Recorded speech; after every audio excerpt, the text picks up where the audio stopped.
Welcome back to SBR Forum Videos. It is your favorite segment of the week. That's right. It is the Sharp versus the Swinger. And last week wasn't much of a contest. We should have called it the Square versus the Swinger because I was only 1-2 on my 3 picks last week. While the Swinging Johnson, my guy, went 3-1. Swinger, how do you do it, man? It's every time I do videos against you, you always beat me. Well, you know what? It is. I've got an axe to grind with you, my friend, and yeah, that's why I just like making you look bad. But I'll be honest with you, this is a "what have you done for me lately" business, and yeah, 3-1 was a nice way to start. But you know what? It's all shiny and new, brother, and I could be the other way around next week. But I've got 4 for you, and I'm going to give you 2 right now. First off, we're going to be looking at the Rams and the Redskins. Jordan, as you may recall, last week I rode the Rams like a rented mule over the Seahawks because there was that Super Bowl runner-up kind of trend where they were 2-13 in week 1 over the past 15 seasons. So it wasn't really a bet on St. Louis as much as it was a fade on Seattle. But this week they are the Rams, I'm saying, are traveling to the Redskins. And you know what? I'm going the other way. And that's the great thing about being a bettor as opposed to a fan. You don't have any of those bothersome allegiances. So now I'll tell you what, I know the Redskins are the Redskins. And you know what? You can make the case that, nobody ever made good money betting on bad teams. But, every now and again there is a spot. And I got to tell you, last week when the Redskins played the Dolphins, sure, they lost 17-10, but they had a dominating statistical edge over Miami. They outgained the Dolphins 349-256. Possession time was 37-54 to 22-06. And you know what? They've got the Dolphins had Sue in the middle. Rams don't have a guy like Sue. Alfred Morris still got 125 yards on the ground. And I'm telling you what, the Rams just beat one of the best teams in the league and a divisional rival to boot. And now they're going to be looking to hosting the Steelers in week 3. They don't even know week 2 exists. This is the prototypical trap game. I'm going with Washington +4 -120 all day long. Yeah, that's not a bad play there. Yeah, I didn't really think of it as the trap game. Washington's defense played a lot better than a lot of people give them credit for in week number 1. A lot of that had to do with the Dolphins. But anyways, I'm going to go with the team that I did cash in on because I think it went undefeated in all my other picks on the side except for against you, which one was the Packers over the Bears, even though as a Bears fan I know that the Packers are obviously good against them. And I think they're going to be good again this week here at -3 at home against the Seattle Seahawks. Seattle right now not looking the same on defense without Cam Chancellor. Even against a guy like Aaron Rodgers, that's going to hurt a lot, despite the fact that this team does not have Jordy Nelson.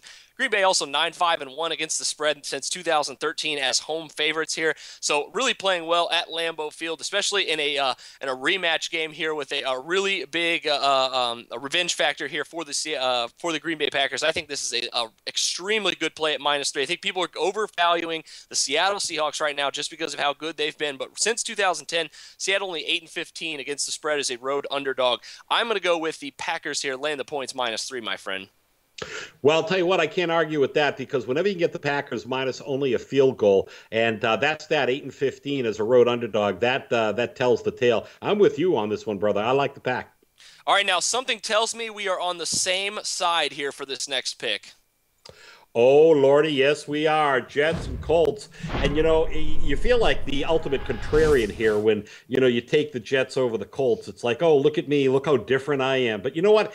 If you just get the word New York and Jets out of your mind for a moment and just think of what that green team did to Cleveland in their 31-10 last week, then, you like me are going to have a hard time figuring out why that team that we saw is getting a touchdown head start against the team that lost by 13 points to the Buffalo Bills and also put up 27 points on this very suspect Colts defense. Jets themselves have a very good defense, and I grant you it may not be as good as the Colts offense, but the disparity between the Jets offense and the Indianapolis defense is far greater, in my opinion. Yes.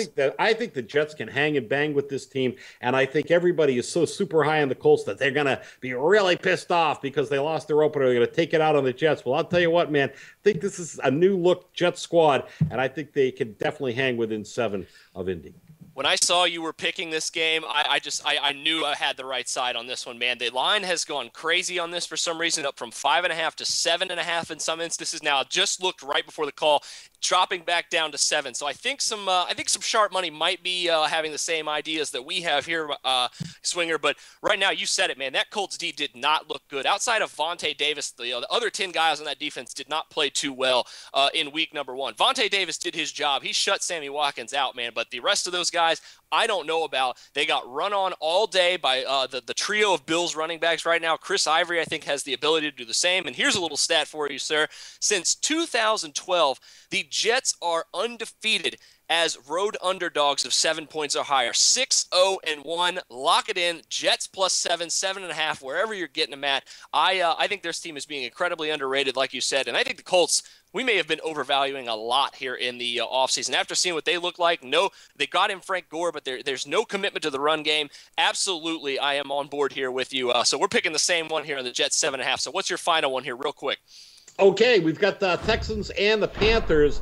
I know Houston had the misfortune of taking on the Chiefs in week 1, but I'll tell you what, Jordan, they made plenty of mistakes in that game. Also, quarterback Brian Hoyer gave way to Ryan Mallett, and I think Mallett should have been starting to begin with, but that's all going to rectify itself because Ryan Mallett is, not that he's the second coming of Aaron Rodgers or Tom Brady, but I think the kid's got a nice arm, and I think he's going to be able to run that Houston offense a lot better than Brian Hoyer. Meanwhile, the Panthers, they were kicking around the lowly Jaguars to the tune of a 20-9 score, and they covered as 3.5 road favorites. But now they're going to meet here, and if you watch that game, you knew that one of those scores was a pick six. So I mean, the Panthers, they scored 14 points on, I was going to say arguably the worst team in the league, but I'm not sure how much of an argument there is.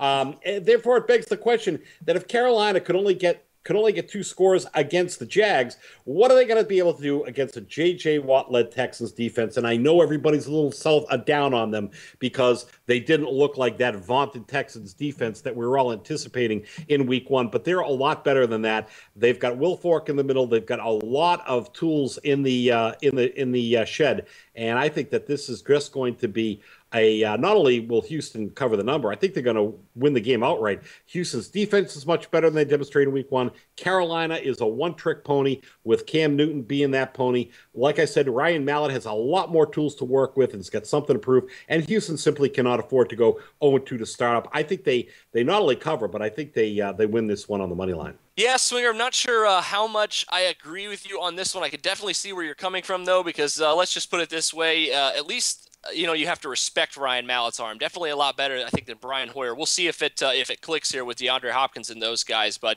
I think another important factor for you here is you're actually getting that half point as well on the Houston Texans. So that'll do it for us on the spread videos. Make sure you check out our total video as well. We got a couple of our other best bets here for week number 2 coming up for you here at SBR Forum Videos.